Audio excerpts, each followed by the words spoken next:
Students I welcome you again to our bio class. और आपको बताऊंगा मैं आज एक बहुत अच्छी बात कि हम लोगों ने हमारे 10 चैप्टर तक कंप्लीट हो गया हमारा सिलेबस। आज हमारा शुरू हो रहा है चैप्टर 11। आपको पता मैंने बोला था कि हम लोगों ने यूनिट 4 शुरू करना है जिसको कहते हैं बायोटेक्नोलॉजी एंड इट्स एप्लीकेशन। तो जैसे पिछले यूनिट में मैंने आपको एनिमल हस्बेंड्री करवाया, आपको करवाया कि हमें चिकन से क्या मिलता है, फिर आपको करवाया कैसे दूध मिलता है हमको, प्लांट से कितना ज़्यादा हमें प्रॉफिट मिलता है और हमारी जो नीड्स है वो पूरी होती हैं। फिर हम माइक्रोब्स में चले गए थे, ह्यूमन वेलफेयर में। फिर मैंने आपको बताया कि बियर, विस्की, रम, अल्कोहल्स बनाने के लिए भी माइक्रोब्स का यूज़ होता है। फिर बेटा बेकिंग इंडस्ट्री में माइक्रोब्स का यूज़ होता है, बायोपेस्टिसाइड्स माइक्रोब्स का यूज़ होता है, इंसेक्टिसाइड्स में माइक्रोब्स का यूज़ होता है। तो आज हम जो शुरू कर रहे हैं वो है बायोटेक्नोलॉजी। और बायोटेक्नोलॉजी का मैक्सिमम जो बेटा 90 to 80% पार्ट है वो किसके लिंक में है, वो डीएनए के लिंक में है। तो इसमें आपको मैं अलग अलग मेथड भी करवाऊंगा। इसमें मैं बताऊंगा कि कौन से एंजाइम से डीएनए को काटा जा सकता है, कौन से एंजाइम से डीएनए की स्ट्रैंड्स को आपस में जोड़ा जा सकता है। जैसे लाइगेज है, लाइगेज एंजाइम है जो डीएनए की स्टिकी एंड्स को जोड़ देता है। सपोज आपके पास एक बाहर से किसी ऑर्गेनिज्म का छोटा डीएनए है, उसको आपने डीएनए में प्लेस करना है किसी और लिविंग ऑर्गेनिज्म के, तो आपको उसको डीएनए को कट करना पड़ेगा ना। तो जब आप उस डीएनए को कट करते हो बीच में से, तो वो आप वहाँ पे एंजाइम यूज़ करते हो, रिस्ट्रिक्शन एंडोन्यूक्लियस 1, रिस्ट्रिक्शन एंडोन्यूक्लियस 2। ये दो एंजाइम्स हैं जो डीएनए को काटने में मदद करते हैं। जब डीएनए को काटते हैं तो दो तरह के एंड बनते हैं। एक तो हमें डीएनए को काटेंगे तो उसमें स्टिकी ब्लंट एंड बनेंगे, ठीक है, और स्टिकी एंड। तो इन एंड्स के बीच में हम उस डीएनए को प्लेस कर देते हैं, फॉरेन डीएनए को। अब ऑब्वियसली डीएनए प्लेस हो गया, अब इसको कंटिन्यूसली जोड़ना भी तो है उन एंड्स के साथ। तो लाइगेज नाम का एंजाइम यूज़ होता है, लाइगेज एंजाइम के साथ उनको आपस में जोड़ दिया जाता है।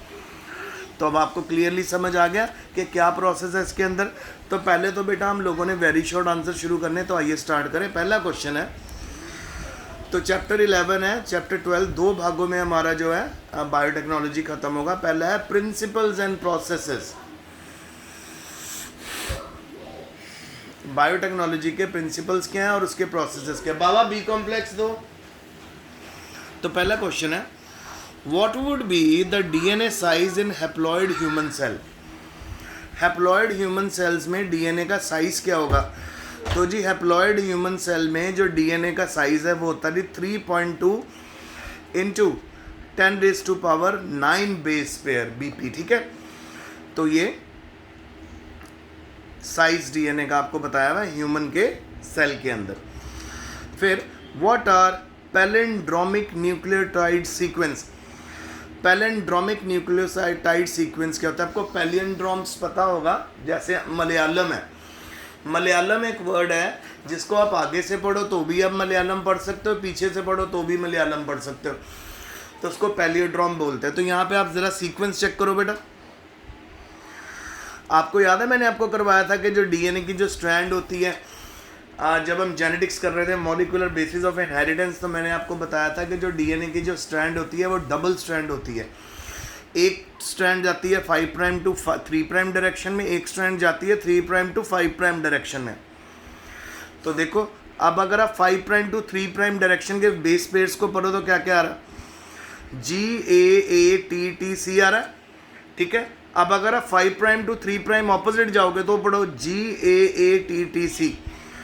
मतलब लेफ़्ट टू राइट जा रहे हो तो भी आपको एक ही तरह के बेस पेयर मिल रहे हैं, राइट टू लेफ़्ट आ रहे हो तो भी आपको एक। तो इनको हम बोलते हैं पैलिंड्रोम्स। तो यानी G के ऑपोजिट कोड आता है C, A के ऑपोजिट T, A के ऑपोजिट T, T के ऑपोजिट A, T के ऑपोजिट A और C के ऑपोजिट G। कोडिंग इस तरह से होती है कि जब आप लेफ़्ट टू राइट पढ़ोगे तो भी आपको सेम आंसर मिलेगा, राइट टू लेफ़्ट पढ़ोगे तो भी, इसीलिए इनको पैलिंड्रोमिक न्यूक्लियोटाइड सीक्वेंस बोलते हैं। जैसे मलयालम, राइट टू लेफ़्ट पढ़ोगे तो भी मलयालम पढ़ पाओगे, लेफ़्ट टू राइट पढ़ोगे तो भी मलयालम पढ़ पाओगे। तो आगे देखो, these are groups of nucleotides that form the same. बाबा जल्दी आ जाओ, बाबा आ जाओ। आ जाओ यार, फोन उठा लो।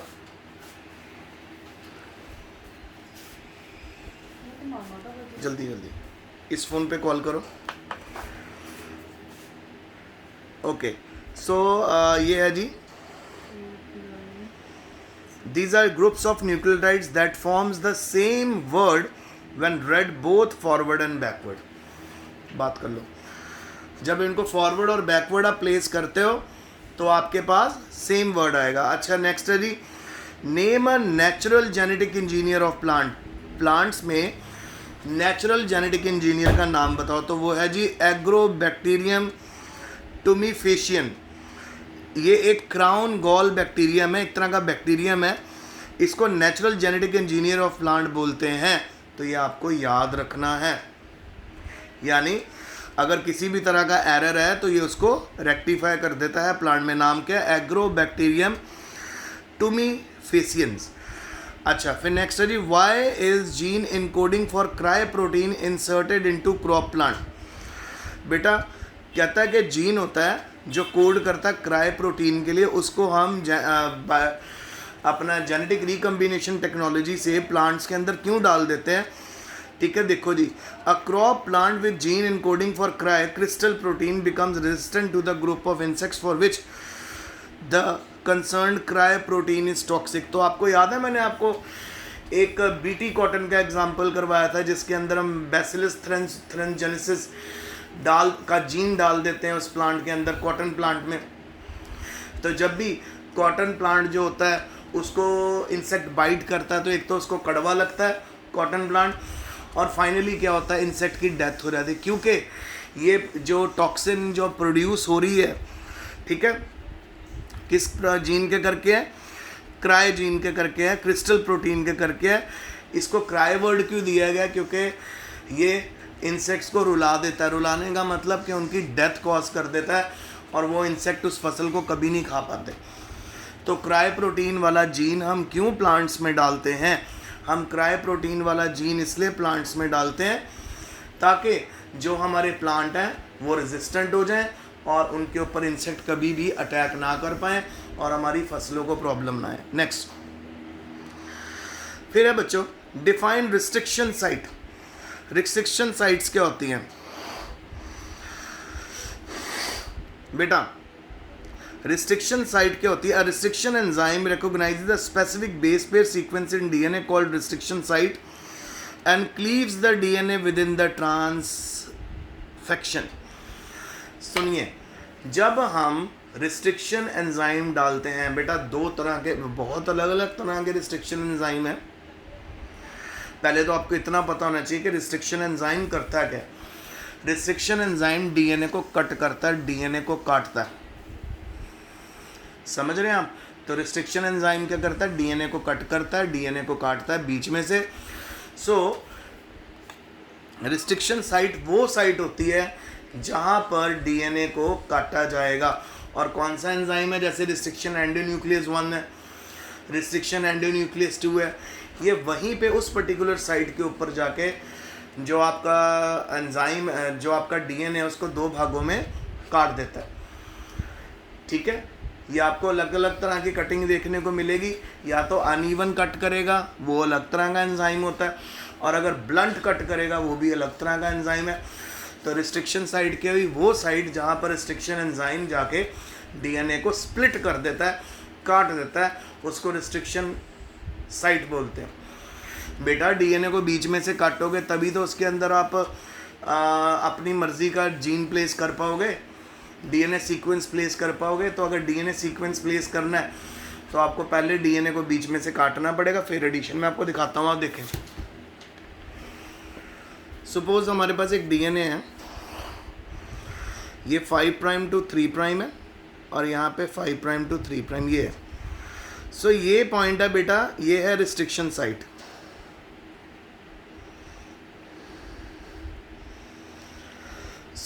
और हमारे पास एक फॉरेन डीएनए भी है। ये रहा फॉरेन डीएनए का छोटा सा सीक्वेंस को मैं डार्क कर देता हूँ आपके लिए, और इसको ऐसे बनाते हैं। ये है, और ये भी बेटा 5 प्राइम से 3 प्राइम है, 5 प्राइम से 3 प्राइम। सो लिख दें, ये है हमारा होस्ट डीएनए और ये है फॉरेन डीएनए। मतलब इस फॉरेन डीएनए को हमने यहाँ पे प्लेस करना है। तो सबसे पहले हम रिस्ट्रिक्शन एंजाइम यूज़ करेंगे। रिस्ट्रिक्शन एंजाइम यूज़ किया तो ये 2 कट में हमारा डीएनए ब्रेक हो जाएगा। ये देखो, देख रहे हो कैसे ब्रेक हो गया रिस्ट्रिक्शन साइड पे, ठीक है। सो हमारे पास 5 प्राइम 3 प्राइम, फिर उसके बाद 5 प्राइम 3 प्राइम, फिर उसके बाद 5 प्राइम 3 प्राइम, फिर उसके बाद 5 प्राइम 3 प्राइम। अब ये हमारा DNA host DNA with cut आ गया। अब बेटा ये जो फॉरेन डीएनए, इसको हमने इसके बीच में प्लेस कर देना है। तो जब हम प्लेस कर देंगे तो हमारे पास देखो क्या होगा, डीएनए मिल गया लंबा होके, और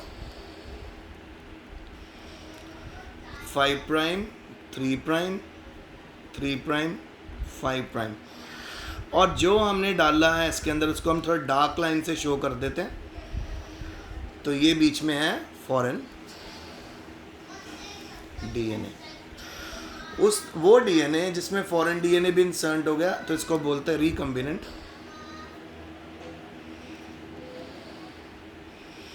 डीएनए। सो इस तरह से काम होता है बेटा। तो अब अगर आप ध्यान से देखो कि अगर हमने क्राई प्रोटीन वाला जीन भी कैसे इंसर्ट करते हैं, तो प्लांट्स के डीएनए में हम कट लगाते हैं रिस्ट्रिक्शन एंजाइम से। कट लगाने के बाद उसमें हम फॉरेन डीएनए प्लेस कर देते हैं, और यहाँ पे हम एंजाइम यूज़ करेंगे लाइगेज एंजाइम यूज़ करते हैं to join sticky ends of DNA. और रिस्ट्रिक्शन एंजाइम में का मतलब होता है to cut DNA strand. So इस तरह से बेटा जो क्राई प्रोटीन वाला, क्राई जीन वाला, हम जैसी डीएनए का फॉरेन डीएनए इसमें प्लेस कर देते हैं, प्लांट के डीएनए में आ जाता है। बस फिर क्या, इंसेक्ट रेजिस्टेंट हो जाता है प्लांट। तो इस पूरे प्रोसेस को बोलते हैं रिकम्बिनेंट डीएनए टेक्नोलॉजी। और ये किसका पार्ट है? Bio technology. तो आज आपने देखा क्या हो रहा है कि सबसे पहले डीएनए लिया होस्ट, उसमें कट लगाया रिस्ट्रिक्शन एंजाइम्स की मदद से, फॉरेन डीएनए प्लेस करा, लाइगेज एंजाइम लगाया जिससे चिपक जाएंगे ये, और आपका जेनेटिकली मॉडिफाइड डीएनए रेडी हो गया।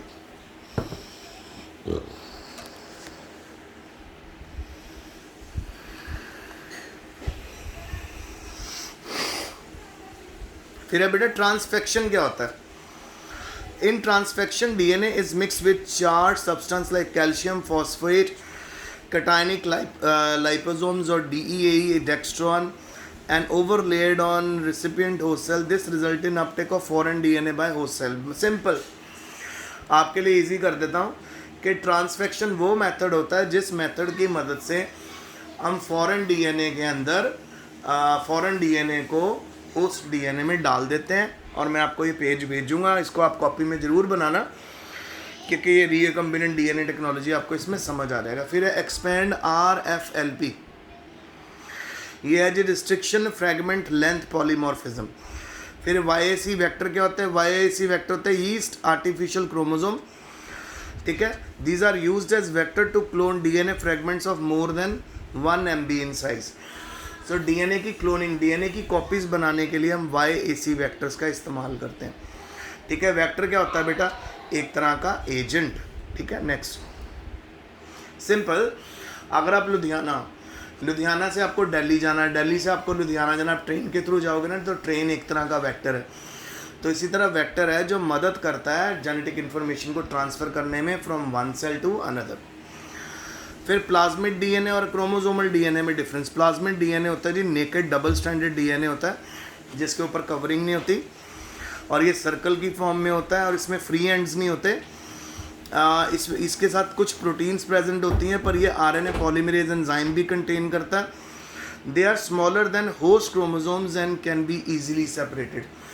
होस्ट क्रोमोसोम से छोटे होते हैं और इनको आसानी से सेपरेट भी किया जाता है। फिर क्रोमोसोमल डीएनए क्या होता है? ये होता है डबल स्टैंडर्ड लीनियर डीएनए, जो मैंने अभी आपको एग्जांपल दिखाई। तो अगर तो डीएनए आपका सर्कल में आ रहा है तो वो प्लाज्मिड डीएनए है, अगर लंबी चेन में आ रहा है तो वो क्रोमोसोमल डीएनए है। This DNA exist in relaxed and super coiled form. Simple straight भी मिलेगा और सुपर कॉइल्ड फॉर्म में भी मिलेगा। And provide a template for replication and transcription. तो मैंने आपको लास्ट टाइम भी करवाया हुआ है जब हम मॉलिक्यूलर बेसिस ऑफ इनहेरिटेंस कर रहे थे, जिसमें हमने ट्रांसक्रिप्शन ट्रांसलेशन करा था। वो सारे प्रोसेसेस जो होते हैं वो क्रोमोसोमल डीएनए में होता है। तो स्ट्रेट होता है या कॉइल्ड होता है, पर जो प्लाज्मिड डीएनए वो हमेशा सर्कुलर होगा, ठीक है। फिर उसके बाद it has free representation 3' to 5', 5' to 3' इसकी डायरेक्शन होती है। Last, how can best PCR be defined? PCR होता है बेटा पॉलीमरेज चेन रिएक्शन, ठीक है। Polymerase chain reaction in DNA replication in vitro. तो जब भी पीसीआर होना है, पॉलीमरेज चेन रिएक्शन क्यों करते हैं? डीएनए की कॉपी करने के लिए, उसके क्लोन्स बनाने के लिए। वो हमेशा टेस्ट ट्यूब के अंदर होता है, लैब के अंदर बेटा। एक होता है इन विट्रो, एक होता है in vivo. In vitro inside the test tube. तो ये बेटा आज का लेक्चर था, होप आपको समझ आ गया होगा। तो अब मैं अगला लेक्चर आपको जब दूंगा तो हम अगले क्वेश्चंस को करेंगे। तो एक और बात यहीं पे मैं आपको दिखा देता हूँ, ये देखो प्लाज्मिड डीएनए कैसा लुक देता है? ऐसा सर्कुलर, जिसमें कोई एंड नहीं होता, ठीक है। और क्रोमोसोमल डीएनए